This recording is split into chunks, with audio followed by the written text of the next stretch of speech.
Dalam istana yang megah, berdiri Raja Dzulkarnain, seorang penguasa yang dianugerahi kecerdasan, pengetahuan, dan kemampuan teknologi luar biasa. Tidak ada ilmu yang luput dari pengetahuannya, tidak ada perangkat yang tidak bisa ia ciptakan, dan tidak ada bahasa yang tidak ia kuasai. Ia duduk di atas tahtanya, diapit oleh penasihat-penasihat terpercaya, sedang mempertimbangkan langkah-langkah selanjutnya dalam ekspedisinya.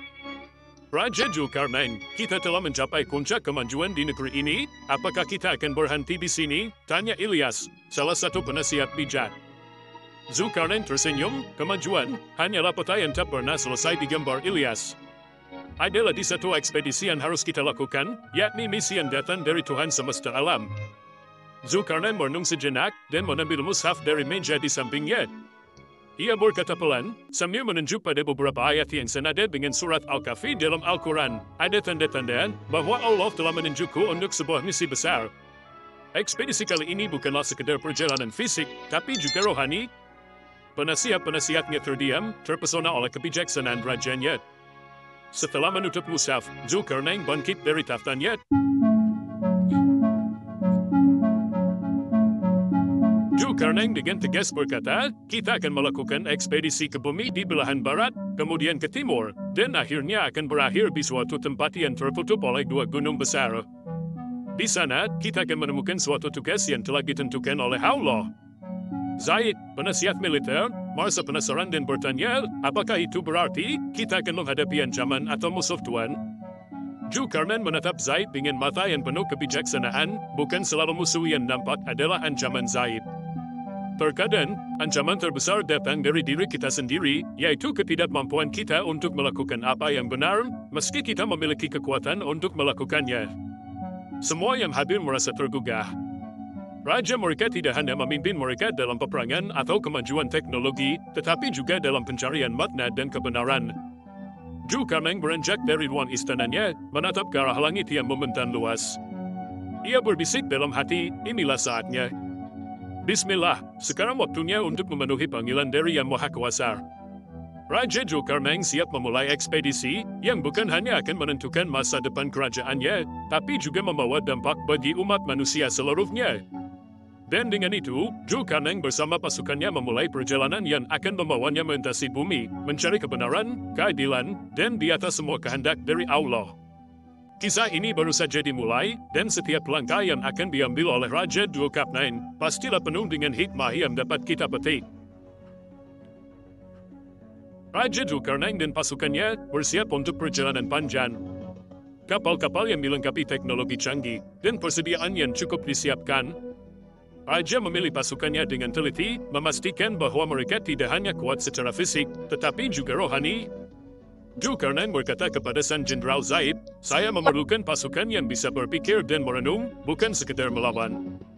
Zaid menanggapi, kau selalu memberi kami pelajaran Tuan. Ini lebih dari sekedar ekspedisi bukan? Dzulkarnain menatapnya, ini adalah pencarian kebenaran Zaid. Kita harus selalu siap, baik fisik maupun rohani. Mereka pun berangkat dengan membawa nama Allah. Setelah melalui berbagai medan yang sulit dan berliku-liku, Dzulkarnain dan pasukannya akhirnya tiba di sebuah lembah yang diapit oleh dua gunung besar. Di sana, mereka menemukan sebuah masyarakat yang tampak sangat berbeda. Orang-orang di desa ini tampak bingung, berbicara dengan bahasa yang asing, dan terdengar seperti bunyi-bunyian aneh. Awalnya, komunikasi hampir mustahil. Seorang prajurit tiba-tiba menyeru, hancurkan mereka. Tidak, tegas Dzulkarnain. Kita tidak datang untuk menaklukkan, tetapi untuk memahami dan membantu. Dengan kalian bahasa dan teknologi komunikasinya, Dzulkarnain berhasil menemukan cara untuk berbicara dengan mereka. Meskipun terbatas, penduduk desa itu mulai memahami maksud kedatangan mereka. Kau siapa? Tanya salah satu pemimpin desa dengan bahasa yang patah-patah. Saya Dzulkarnain, raja yang dikirim Allah untuk menolong manusia. Mengapa kalian tampak begitu ketakutan? Yajuj, Majuj, berlehamd, masalah, sengkononak, besar, jawab pemimpin desa dengan ekspresi ketakutan. Walaupun seperti sinyal yang terputus-putus, namun dengan ilham dari Allah, Dzulkarnain mampu memahami inti dari pembicaraan dan raut wajah ketakutan para warga. Tak lama kemudian, terdengar suara derap kaki yang kuat dari balik gunung. Muncullah sosok-sosok yang terlihat kuat dan sangat ganas. Yajij maju setelah tiba. Siapa yang berani mengganggu tanah kami? Tanya pemimpin Yajij dengan nada menggelegar. Raja menjawab dengan tegas, saya Zulkarnain, dan saya datang atas nama keadilan dan kebenaran. Pemimpin Yajij tertawa sinis. Keadilan? Kebenaran? Kami memiliki kekuatan, dan itu adalah keadilan kami. Zulkarnain memandangnya dengan tenang sambil berkata, kekuatan tanpa akhlak adalah bencana yang menunggu waktu. Menghadapi dua tantangan sekaligus, masyarakat yang membutuhkan bantuan, dan Yajij Majuj yang mengancam, Zulkarnain merasa berat namun bertekad. Ia tahu bahwa ekspedisi ini adalah bagian dari misi yang lebih besar, sebuah perjalanan untuk menemukan hikmah yang abadi. Saat matahari terbenam di balik dua gunung besar itu, satu hal menjadi jelas, yaitu misi Zulkarnain jauh dari kata selesai. Namun ia tahu bahwa setiap langkah yang diambilnya adalah langkah menuju kebenaran yang ia cari. Ekspedisi ini baru memasuki tahap yang lebih serius, dan apa yang akan terjadi selanjutnya adalah sebuah misteri yang hanya bisa dipecahkan oleh kebijaksanaan dan keimanan. Setelah mengadakan pertemuan tertutup dengan penasihat-penasihatnya, Zulkarnain memahami bahwa waktu adalah pedang. Yajij dan Majuj, dua kekuatan yang hampir tidak bisa dihadapi, sebentar lagi akan melakukan serangan besar. Zaid menegaskan, Tuan, kita bisa mempersiapkan pertahanan ataupun penyerangan, tetapi apakah itu cukup? Zulkarnain menjawab, kita harus lebih dari sekadar membela diri, namun kita juga harus melindungi orang-orang yang tidak mampu melindungi diri mereka sendiri. Dan untuk itu, kita perlu sebuah solusi jangka panjang. Raja yang bijak itu sadar, Yajij dan Majuj tidak mungkin bisa dikalahkan, walaupun dia menerapkan kekuatannya dari ujung barat sampai ujung timur.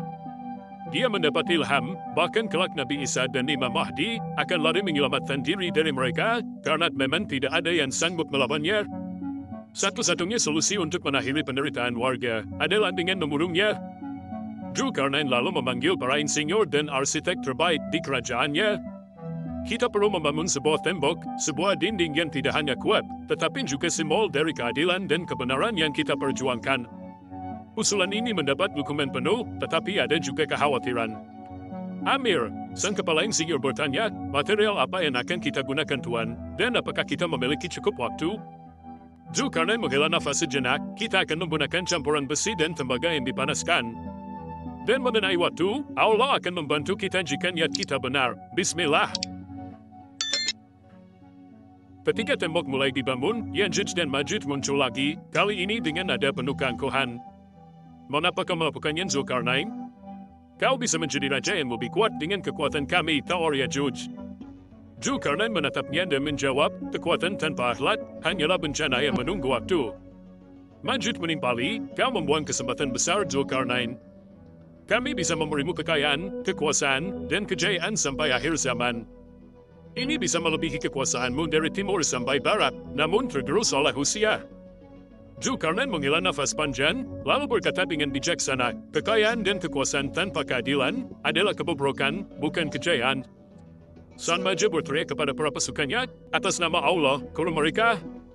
Yajij Majuj tidak melawan, karena mereka berpikir, tembok itu akan dengan mudahnya mereka robohkan dalam sekejap. Yajij Majuj menantang dengan sesumbar, bangunlah tembok sekuat yang kau bisa, kamu pasti tahu kekuatan kami yang sebenarnya. Beberapa waktu kemudian, tembok itu selesai dibangun. Warga desa yang awalnya takut, kini menunjukkan rasa syukur dan kebahagiaan. Mereka menawarkan emas dan perak sebagai bayaran, tetapi Zulkarnain menolak. Zulkarnain berkata, apa yang telah diberikan kepadaku oleh Tuhanku, seperti kekuasaan dan kekayaan yang kamu lihat dan yang tidak kamu lihat, lebih baik daripada yang kamu tawarkan itu. Tetaplah beriman dan berbuat baik, itu lebih dari cukup.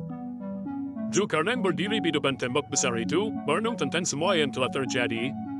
Ia merasa bahwa misinya belum selesai, tetapi sebuah langkah besar telah diambil.